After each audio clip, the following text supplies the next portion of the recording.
Let us work hand in hand, because this is our land. Come my brother, come my sister, and let us build a nation together. Oh, yeah, yeah.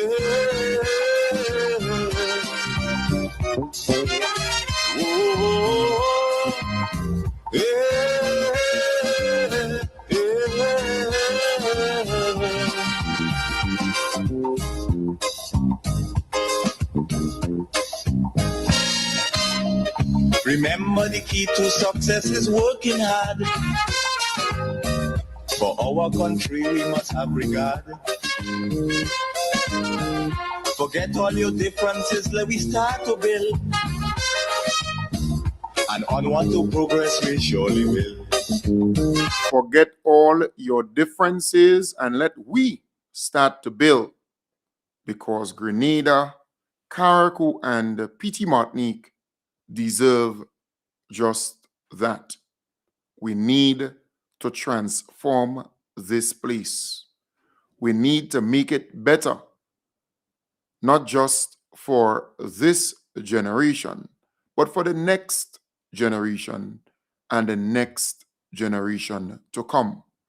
My name is Kem Jones, and again, I want to welcome the viewers on Facebook and YouTube to this segment in the program. Please share the live. Sharing is caring. I want to start off this morning by showing you how disingenuous Emlyn Pay could be.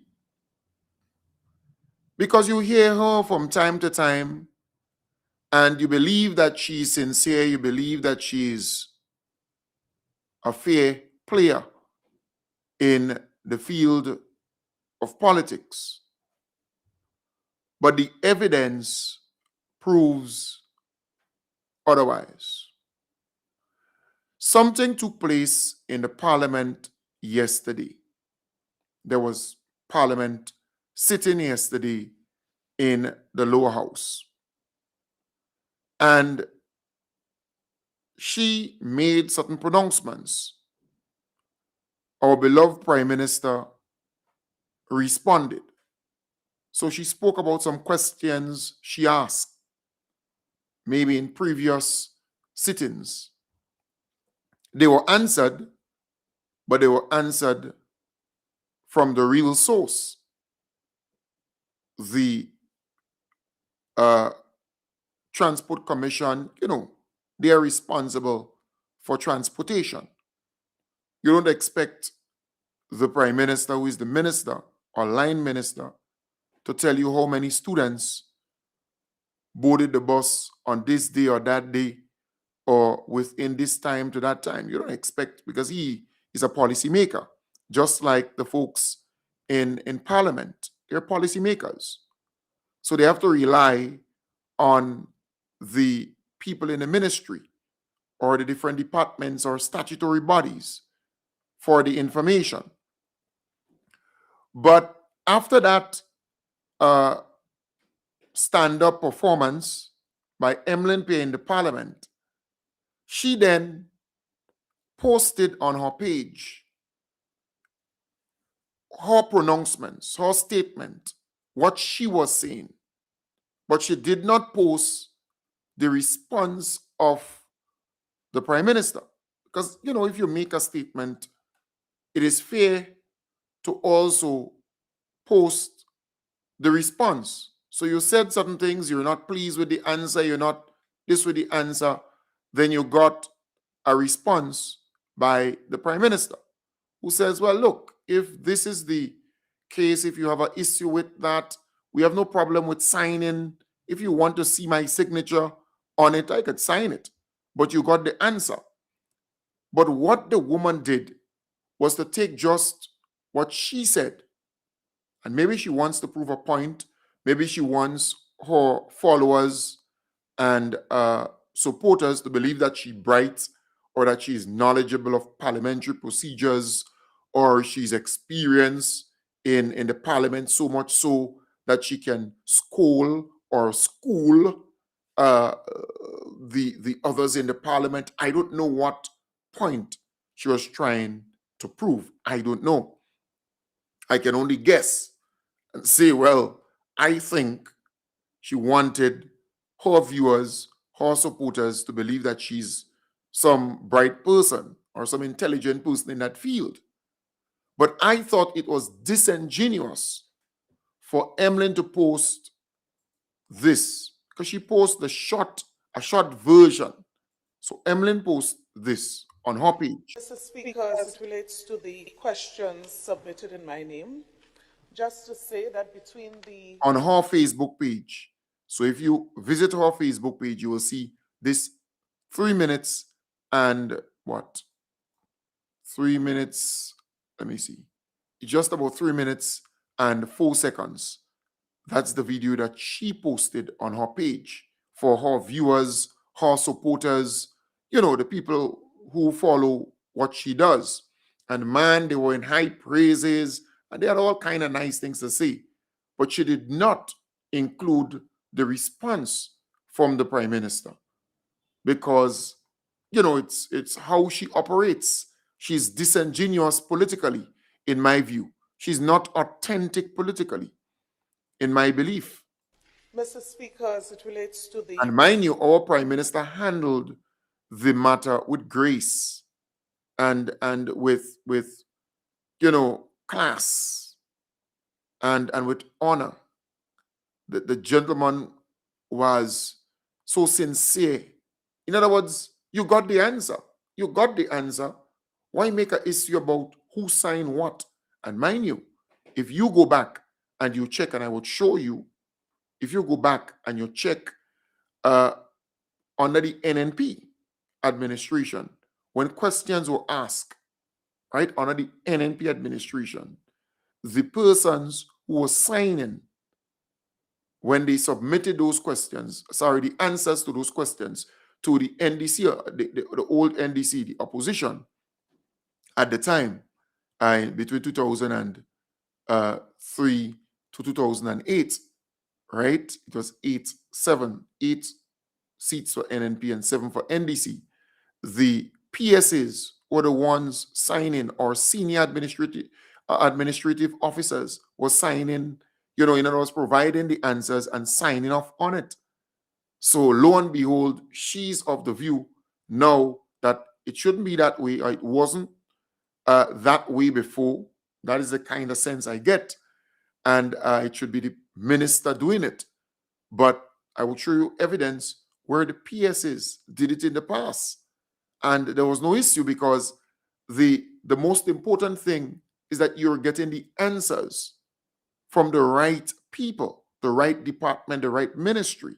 And that is why a lot of people see her as very petty and see us trying to score cheap political points and politically dunce too, because Grenadians saying, but you got the answer. Why you want a signature on the answer when you got the signature of a PS or some senior administrative officer? Questions submitted in my name, just to say that between the last sitting and today's sitting, I received a correspondence from the Parliament as it relates to answers to the questions. Particularly, I want to reference the transportation, questions surrounding transportation of students. And I think it was yesterday or the day before, I received some answers regarding the questions to do with agriculture. And let me specify, questions asked to the Minister for Transport and questions asked to the Minister for Agriculture. Mr. Speaker, unfortunately, I cannot accept those answers provided. But who the hell is Emlyn Pay to go in the Parliament and say she cannot accept the answers provided? You're not in government. So she's speaking as though she's the authority. You're not in government. Who are you to say that you can't accept the answers provided? You ask questions in the Parliament, and you have a right to do so. You were provided with the answers from the source itself, the ministry or the department or the authority, because you have authorities, statutory bodies, and so on. But you were provided with the answers. You would not accept. She believes that she's in government, but it shows how ignorant this woman is. And it speaks to how she has always operated. Classless, in my belief, and authoritative. She sounds like an authoritarian. And that is the kind of attitude that she displays. You could imagine this woman as prime minister and having the power of the office of the prime minister. Just listen to her arrogance. Just listen to her arrogance, folks. To do with agriculture. And let me specify questions asked to the Minister for Transport and questions asked to the Minister for Agriculture.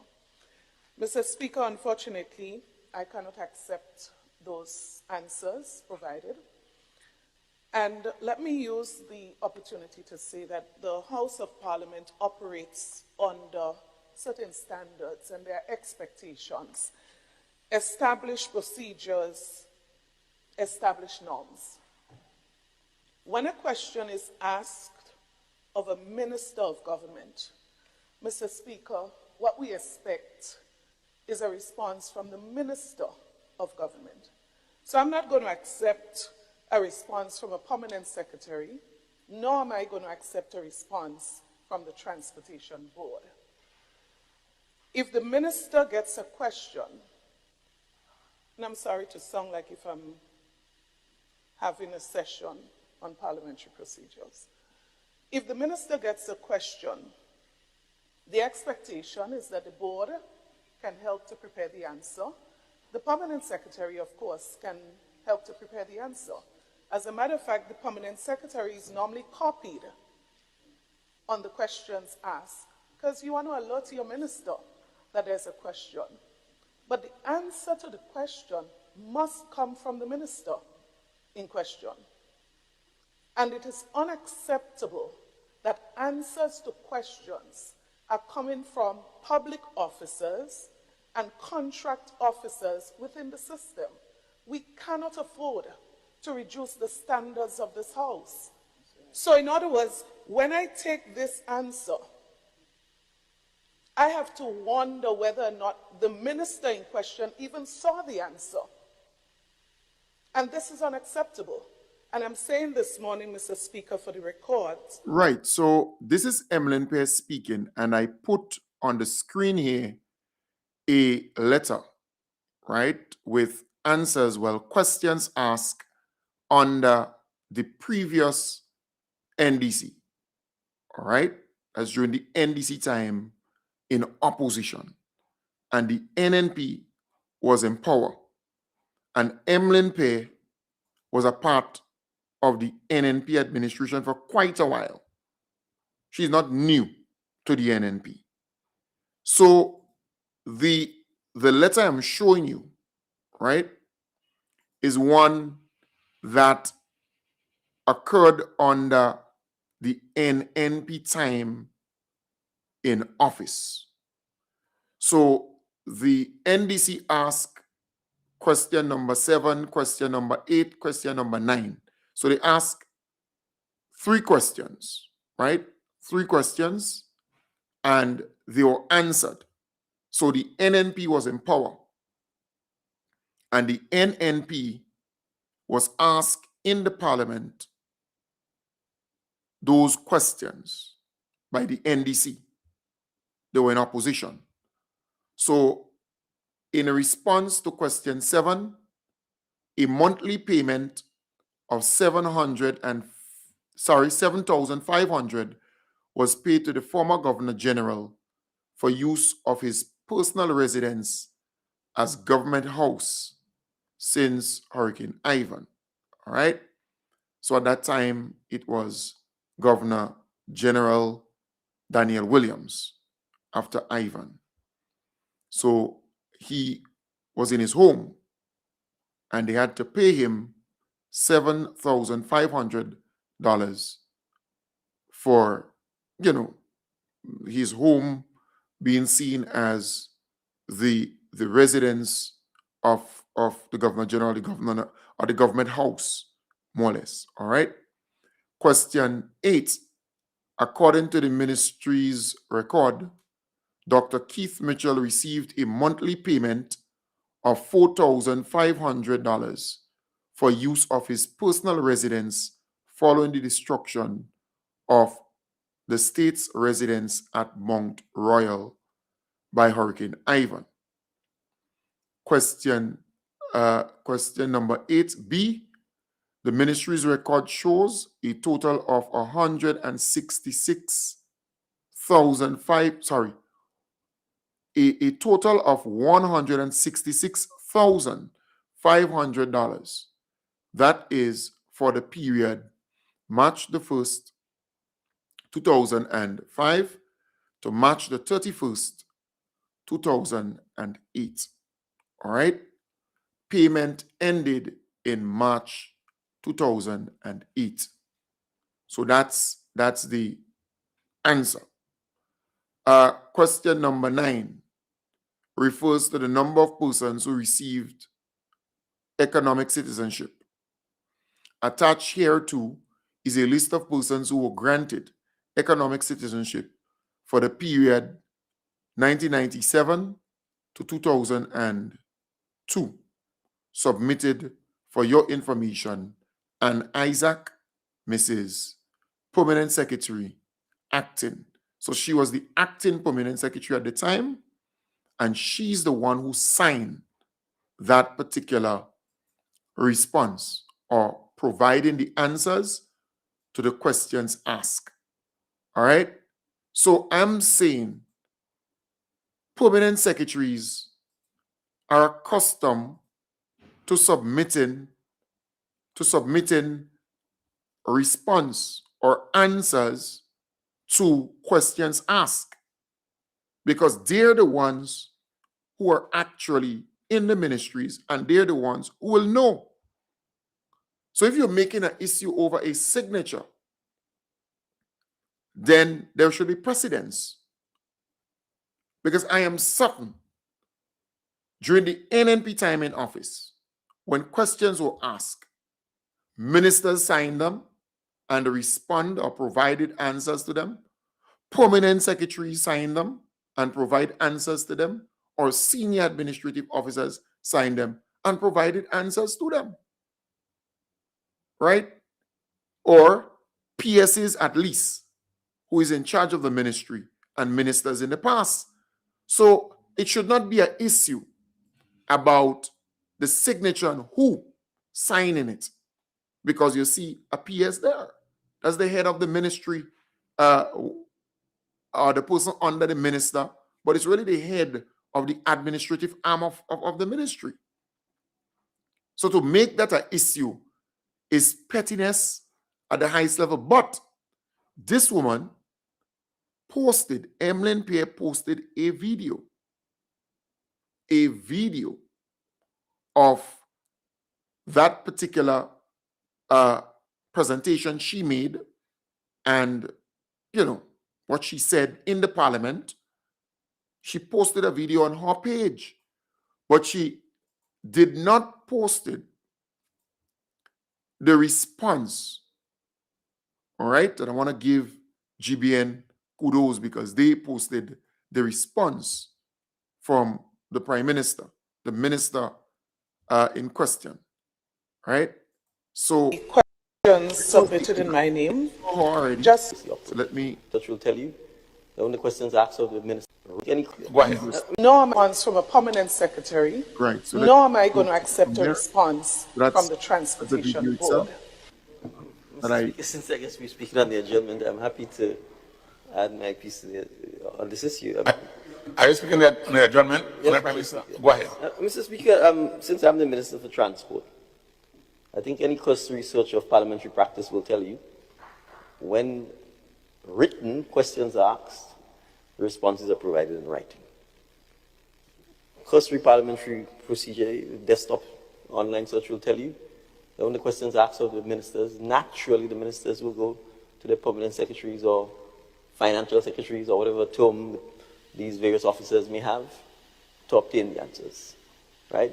For example, some of the questions asked in relation to the transport minister was how many students took the buses. Where do you think that information is going to come from?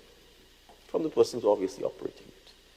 If the honorable members, leader of opposition somehow feels disrespected or in any way diminished by the fact that the questions came from the Transport Commission through me, meaning I have signed off on the answers, but if it is that she wishes to see my signature appended to it as the minister responsible for transportation, we obviously have no intention of disrespecting, and I'll be happy to do so, Mr. Speaker. So let's not make a mountain of a mole and suggest that somehow our public servants are beneath us and do not have the authority to provide answers to questions that only naturally they alone can provide. Yeah, and that's a very important point our beloved Prime Minister made, because it came across from Emlyn Pear's statement and how she, you know, her tone, her demeanor and everything like that. It came across as though she's looking down on public officers or senior public officers. That is what it came across as, right? Which is sad. And I like the point that he made. He's saying, don't think that you're really and truly above anybody here. We're all equals. And you have to appreciate the work that they are doing.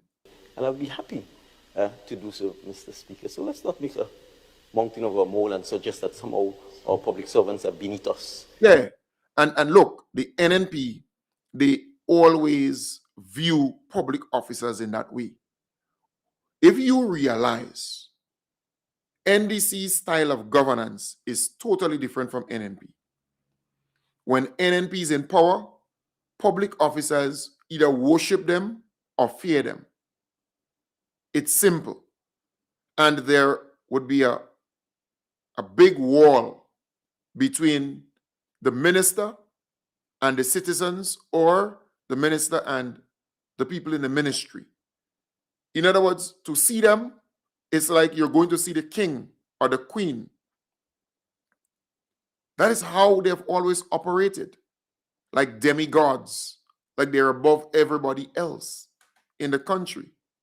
They've always operated that way, the NNP, the New National Party administration, once they're in power.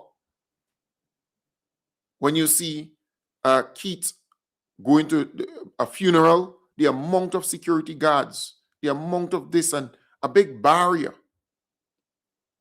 Some of those ministers, and you wonder, they operate as though they in a kingdom. So that's a very salient point made by our beloved Prime Minister. Very, very important point. And I hope you understand it.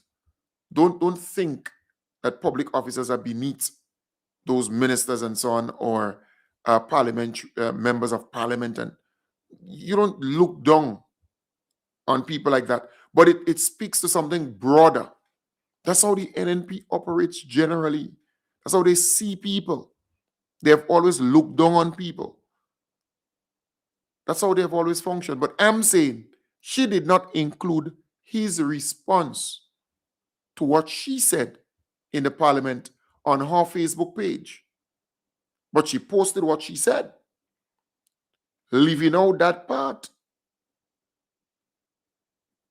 Because our Prime Minister was very gracious or graceful or very, modest in his response and very respectful in his response.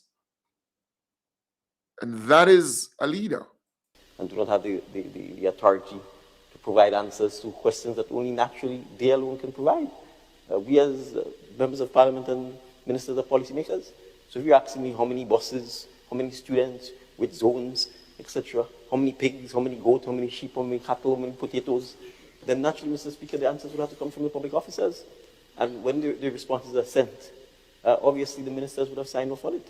But if, for the avoidance of doubt, you need to see the minister's signature appended to it so that there's no suggestion that the public officers are responding without oversight by the Mr. Speaker, I'm sure myself and the Honorable Minister for Agriculture will be happy to do so, and I'm sure for future purposes, so we don't have to cross this bridge again, you'll be happy. Questions submitted in my name. Just to say that between the last sitting and today's sitting, I received a correspondence from the Parliament as it relates to answers to the questions. Particularly, I want to reference the transportation, questions surrounding transportation of students. And I think it was yesterday or the day before, I received some answers regarding the questions to do with agriculture. And let me specify, questions asked to the Minister for Transport and questions asked to the Minister for Agriculture. Mr. Speaker, unfortunately, I cannot accept those answers provided. And let me use the opportunity to say that the House of Parliament operates under certain standards and their expectations, establish procedures, establish norms. When a question is asked of a Minister of Government, Mr. Speaker, what we expect is a response from the Minister of Government. So I'm not going to accept a response from a permanent secretary, nor am I going to accept a response from the Transportation Board. Mr. Speaker, since I guess we're speaking on the adjournment, I'm happy to add my piece on this issue. Are you speaking on the adjournment, Yes, Prime Minister? Go ahead. Mr. Speaker, since I'm the Minister for Transport, I think any close research of parliamentary practice will tell you when written questions are asked, responses are provided in writing. Cursory parliamentary procedure, desktop online search will tell you that when the questions are asked of the ministers, naturally the ministers will go to their permanent secretaries or financial secretaries or whatever term these various officers may have to obtain the answers, right? For example, some of the questions asked in relation to the transport minister was how many students took the buses. Where do you think that information is going to come from? From the person who's obviously operating it. If the honorable member's leader of opposition somehow feels disrespected or in any way diminished by the fact that the questions came from the Transport Commission through me, meaning I have signed off on the answers, but if it is that she wishes to see my signature appended to it as the minister responsible for transportation, we obviously have no intention of disrespecting, and I'll be happy to do so, Mr. Speaker. So let's not make a mountain of a mole and suggest that somehow our public servants are beneath us and do not have the authority to provide answers to questions that only naturally they alone can provide. We as members of parliament and ministers are policymakers. So if you're asking me how many buses, how many students, which zones, etc., how many pigs, how many goats, how many sheep, how many cattle, how many potatoes, then naturally, Mr. Speaker, the answers would have to come from the public officers. And when the responses are sent, obviously the ministers would have signed off on it. But if, for the avoidance of doubt, you need to see the minister's signature appended to it so that there's no suggestion that the public officers are responding without oversight by the ministers, Mr. Speaker, I'm sure myself and the Honorable Minister for Agriculture will be happy to do so, and I'm sure for future purposes, so we don't have to cross this bridge again, you'll be happy to do so. Thank you. You see, that's grace. Look at how our beloved Prime Minister handled the situation. Because he's not interested in this pettiness. You ask questions and you were provided with the answers. But that did not satisfy her. She wants to see the signature of the minister on it and not the PS signature. I mean, it's just ridiculous, to say the least. But I'm happy that people are seeing how ignorant this woman truly is when it comes to the politics, when it comes to her modus operandi in the whole political world of things. She's arrogant. It's sad, but you're seeing her true colors. Every time she's exposing herself more and more and more. You ask, you are provided with answers from the source itself. But I'm saying when NNP was in government and questions were asked, PSAs answered those questions and signed off on it and submitted it to the parliament. So this is not the first time, but it's very, very sad. But when she posted on her Facebook page, she did not include our beloved Prime Minister's response. No, she will not do that. And I often say on this program, the NNP will see good things happening and they will not talk about it. They will not highlight it. They will not feature it. No. But when it comes to them concocting a story or spreading lies, man, that is what they're good at. Negativity, bad minding this and have all kind of criticism on all kind of negative things. That is what they're good at. Nothing constructive. But they also know their supporters. They know that their supporters do not listen to the news, do not follow anything that's educational, anything with sense.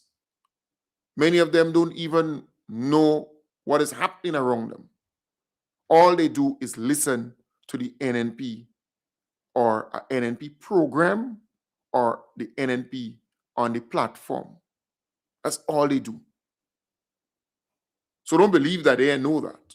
They're fully aware. And because of that, they feed them these lies and misinformation, all kind of nonsense, which is sad. But that's how they operate. Let's move on.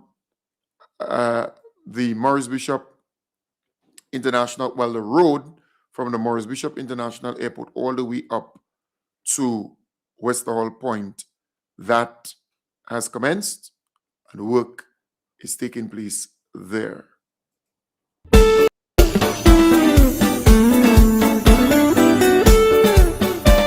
For the past 2 days, we would have been milling the existing roadway to a depth of approximately 2 inches. So far, we have milled approximately 1 kilometer of the roadway starting from the Maurice Bishop Airport, and we are just at the Gateway Pentecostal Church.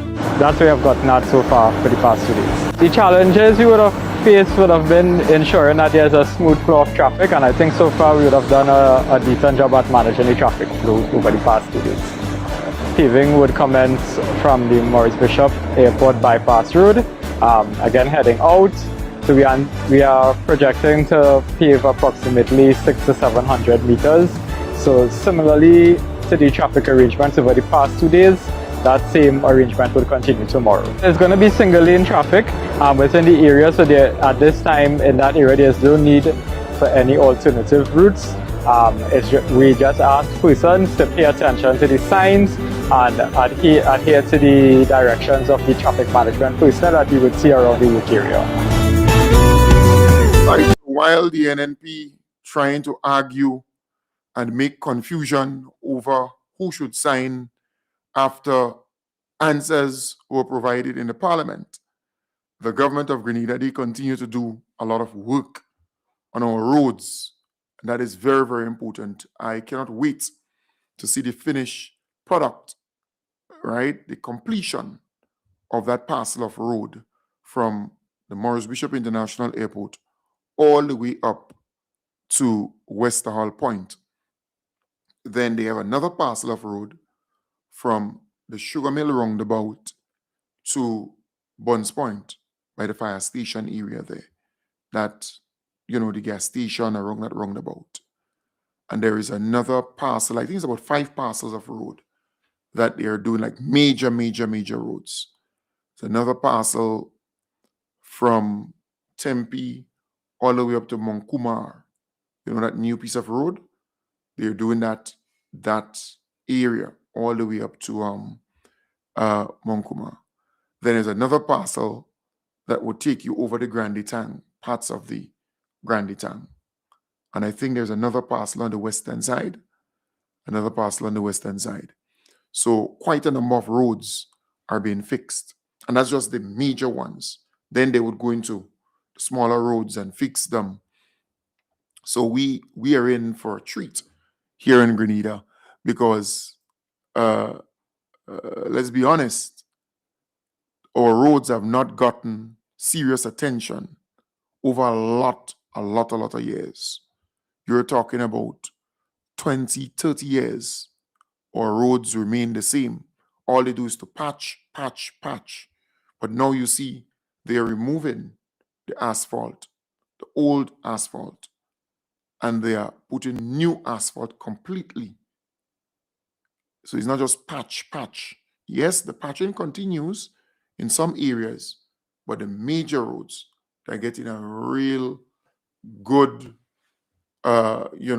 remake, reconstruction, whatever you want to call it. And that is good for Grenada. The ministry, in consultation with the Ministry of Finance, looked at how best we could affordably build and repair our roads, and hence the reason why the design build finance model was chosen as the approach to take in terms of seeking to transform our road infrastructure network throughout Grenada, Carriacou, and PT Martinique, and importantly allowing us to pay for it. The companies were tasked to design. Those designs would have to be reviewed and approved by the ministry personnel. Significant negotiations also took place in relation to the estimates and the costs that these companies said they could build the roads at. And you have to bear in mind, which is important, we are not paying the companies up front for the road construction. They have to design and build, complete the work, and then we begin to pay them, in this case over a 5-year period. It therefore means that the companies are financing the work, and as a result of that, there is a financing charge which ranges between 3.5 and 4.5%. If we didn't do that way, it means we would have to go borrow the money ourselves from a bank or banks or the lending institutions, then hire the contractors, then pay the contractors, and then repay the banks. The cost of doing so would probably have been a lot more expensive, and the time frame for doing so would have been a lot lengthier, because once you are lending money from financial institutions, they tend to control the procurement process. And oftentimes the procurement process is painfully slow, and in many instances just not suited for the kind of pace and the time frame within which we need to get the work done, given the state of the roads. And folks, that's vision. But the NNP, they have a problem with that.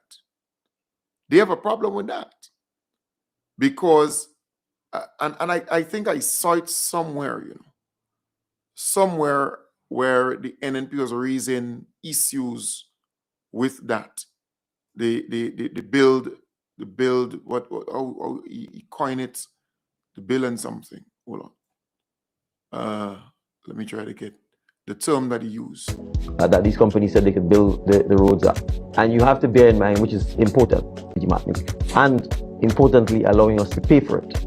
The companies were tasked to design. The ministry, in consultation with the Ministry of Finance, looked at how best we could affordably build and repair our roads, and hence the reason why the design build finance model was chosen as the approach. Right, so the design build finance model was chosen. So the designing, billing, and then they deliver the project, and then they're paid.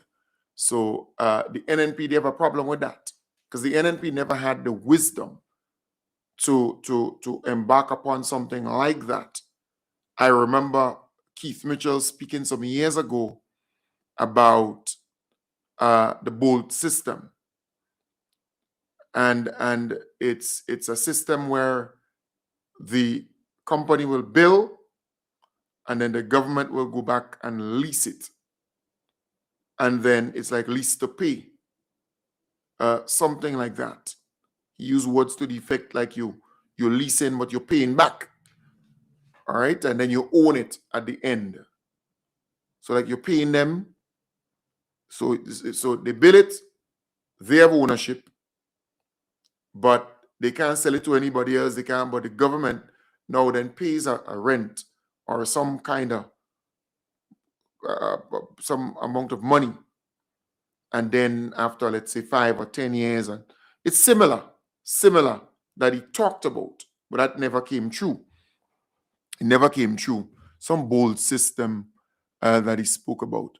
But I might have it somewhere there, you know, because he actually spoke about something like that. Do I have it anywhere wrong here? I should. It should be somewhere here, you know.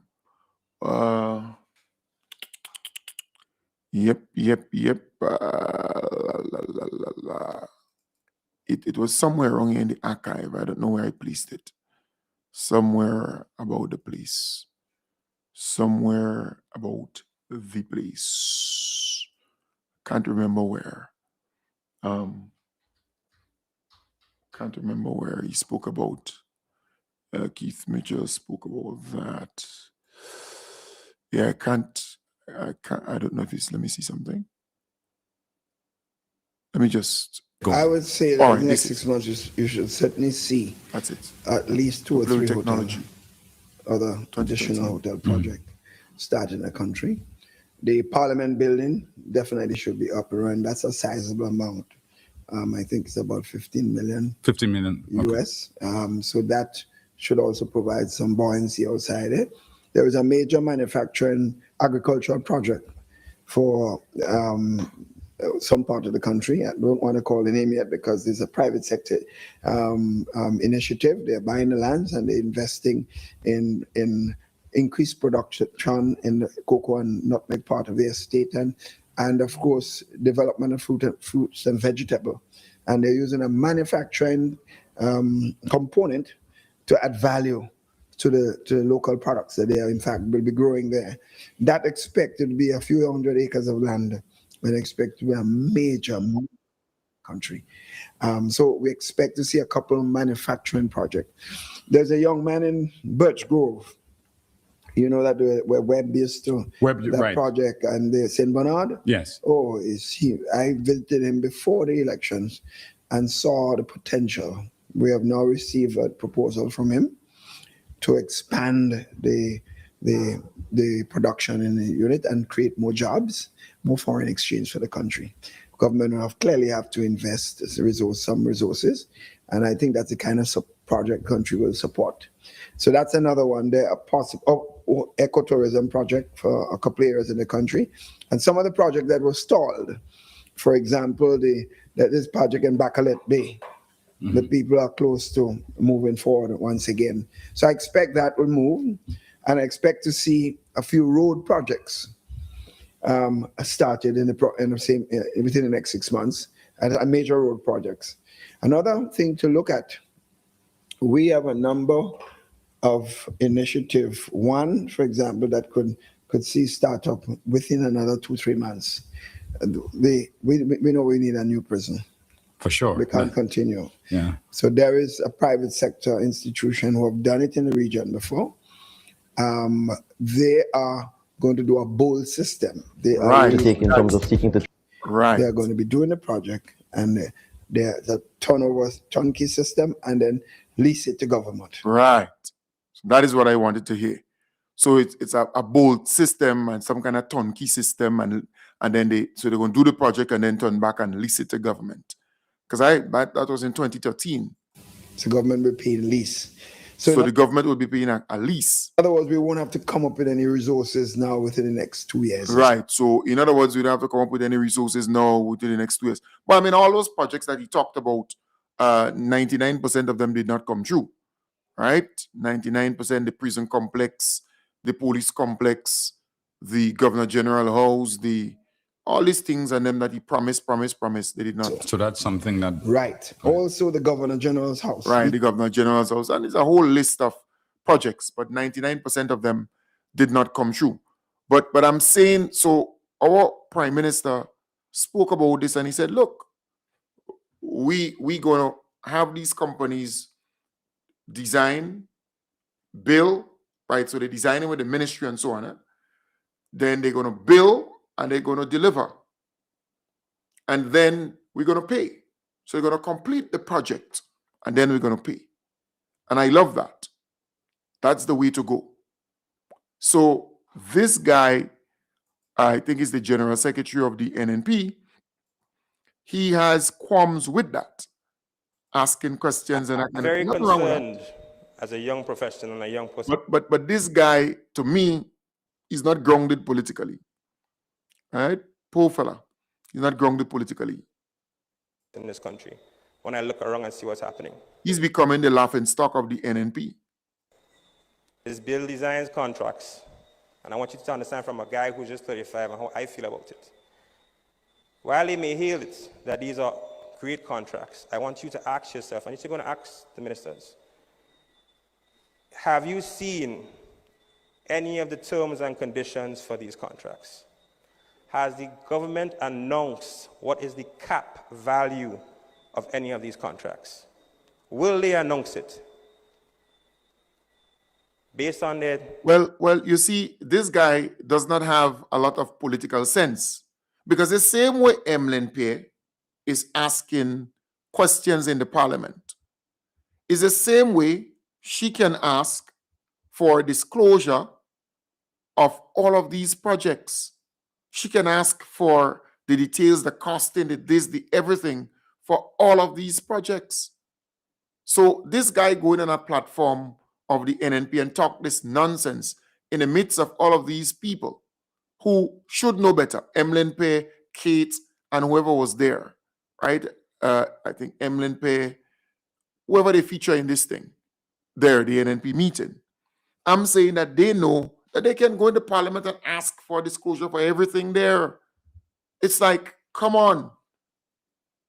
Be happy that these roads are being fixed, because the same Keith Mitchell spoke about a similar system, but it's just that he was not visionary enough to get it off the ground or to see it through. But that's a good way to get our roads fixed, because our prime minister is smart, he's intelligent, he has sense. Come on. pattern or the trend of how they handle business so far, more than likely you will hear crickets, because there will be absolute silence and there will be no accountability and no transparency. Folks, let me tell you this. The NNP is upset that the NDC found the formula to get our roads fixed, because they never expected the NDC to be so creative and to have so much of vision to come up with this idea to get our roads fixed. Because remember, these roads, they have not been fixed or addressed in decades and decades and decades under NNP. Nothing was done significantly on our roads, unless there is some disaster. So you had the storm surge Lenny, somewhere in 1999, somewhere thereabout, 1998, somewhere thereabout, when they had to fix the Western Main Road. It was not an if or butter maybe. They had to do it because there was a storm surge that mashed up all the majority of the roads on the western side. So a crisis caused them to do it. You see the point? But the roads generally in Grenada never was seriously addressed. The widening of the roads, sidewalks on the roads, the markings of the roads, the repaving of the roads, proper work. But the NNP, they're surprised that NDC is able to do it, and they cannot grapple with that fact. It is very uncomfortable for them. So they're talking this nonsense, which is very sad. You should be glad that our roads are being fixed. You should be happy about that. Happy, extremely happy about that. Come on. Come on. You have about 5 or 6 parcels of roads to be fixed, to be addressed in Grenada. This is bravo. This is good for Grenada. The amount of construction, major construction that's taking place in Grenada during this administration, it's amazing. Schools, medical stations, roads, bridges, just name it. It's a lot of work being done. So I'm saying, folks, they're upset, they vex, so they talking, but like on the platform, they saying those things. But when they meet with friends, those NNP pundits and surrogates, and some of them who are on platform, when they meet with their friends, it's a different ball game. They're jealous. They're upset that NDC is getting the job done and fixing so many things that they were not able to fix. They're bitter. They're sour. And I'm telling you this because I know that the NNP is vexed. They vex that the NDC is fixing our roads, fixing our infrastructure. There are places where a lot of people are living now. It was not that populated before. So you need sidewalks so people can walk or even jog or run. You need that on our roads. They need to modernize some of those areas where you have a lot of people living. It's no longer just building a road without drainage, without sidewalks and so on. If you go into other Caribbean islands, you realize that they're building over their roads, right? And designing it in such a way to cater for people who want to exercise, who want to keep fit, who want to walk and be safe, walking alongside our roads. There are islands who are redesigning their cities, redesigning communities to include green spaces, parks, with places where people can walk, jog, and that kind of thing. So we have to think in that light and modernize and upgrade and improve and enhance so that our people can live longer and live healthier. So the NDC, they're at work. They're doing stuff for people. And that is what the NNP hates. NNP hates the fact that this NDC administration is working in the best interest of the Grenadian people.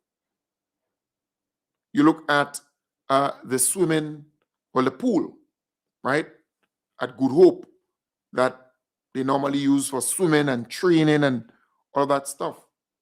It has been there donkey years.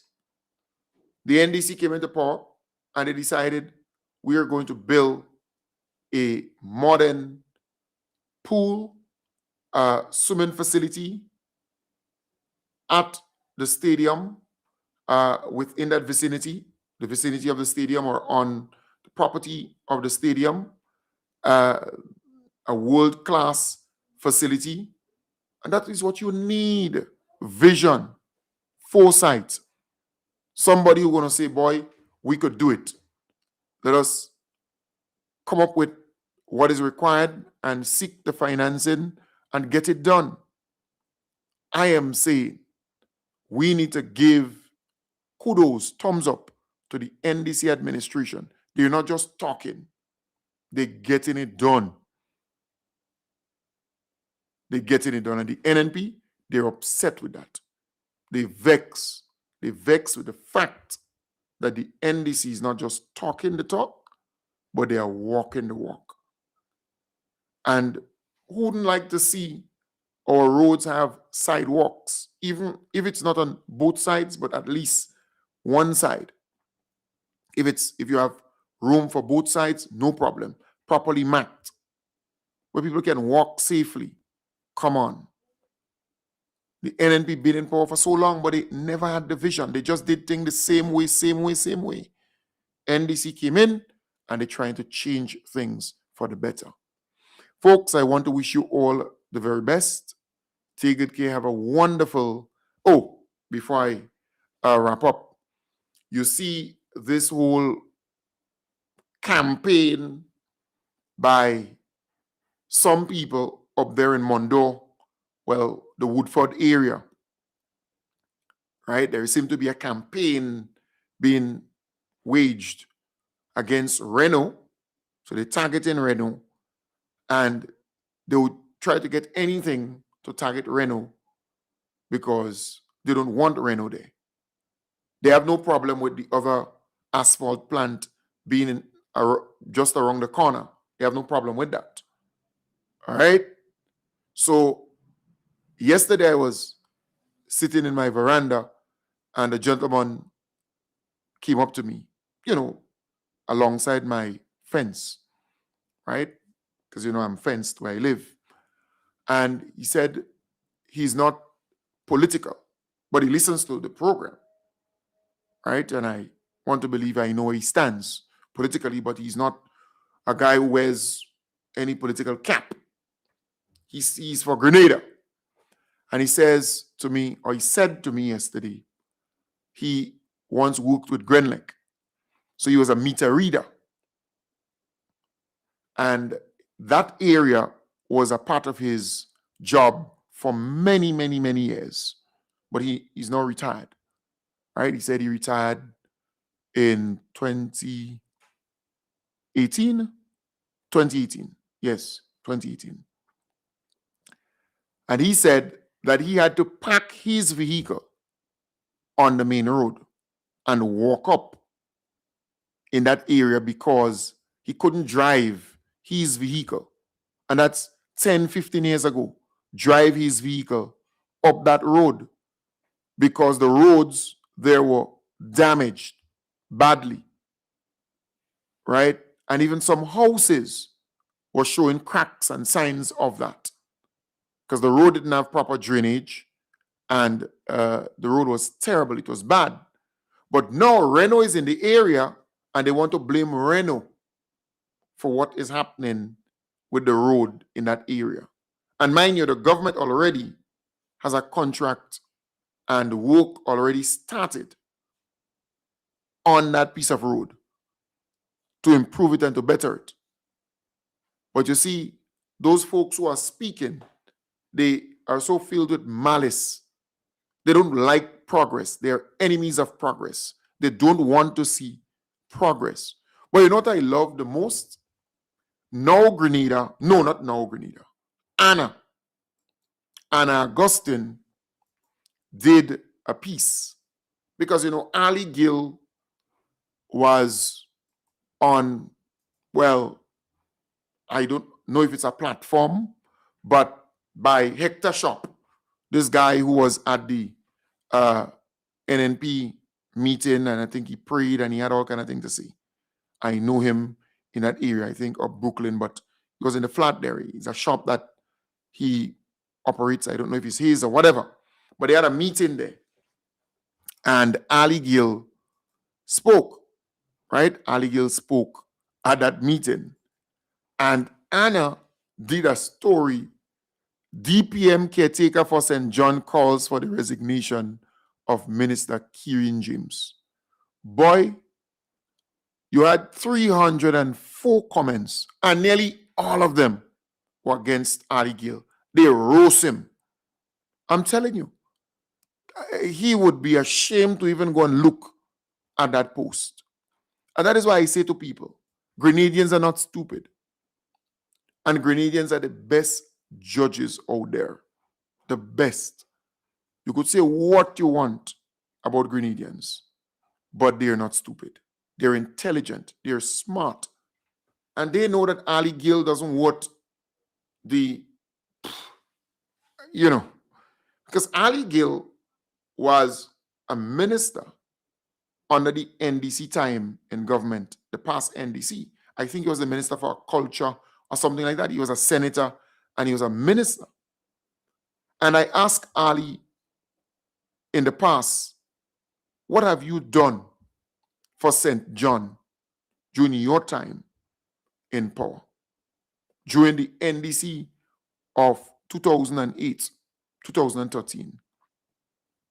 What have you done for St. John, for Woodford, for Cotton Bailey, for Brooklyn, for On the Rock, for Concord Mountain, Back Street, Black Bay? That's Black Bay in the Concord area. What have you done for Black Bay, or Paul Park? What have you done for Turok? What have you done for Marigot? What have you done for Grand Roy? What have you done for Montplaisir? What have you done for Douton B? What have you done for Palmis? What have you done for Mount Nesbitt? What have you done for Mount Granby? What have you done for Douglaston? What have you done for Grove? What have you done for Dr. Bell? What have you done for Market Square? What have you done for Loreto?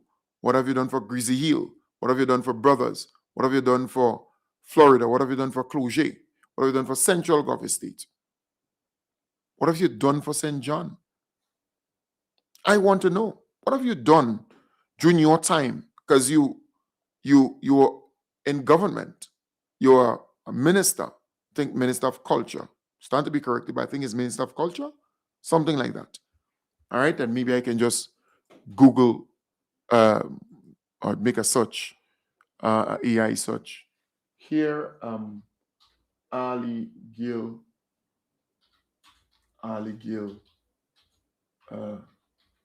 Minister of all right, and then you let me see here. All right, former Senator Ali Gill, right? So he was a senator, right? Looking for what portfolio? Because I think he was Minister of Culture. I think he was Minister of Culture. All right. I think he was Minister of what period? 2008. Yeah, because remember he was there before. It's not like he's new or anything of that sort. No. He has been there in years gone by. All right. Right. Let me see here. They're trying to get his address of the minister in charge of information, ICT, and culture of Grenada, Senator the Honorable Ali Gill. All right, so it seems that was his portfolio. But this guy was there. He was in government. All right, he was in government. So it's not anything new. The guy was in government. And I'm saying, what have you done for St. John now that you with DPM? Because DPM is a dying breed, in my belief.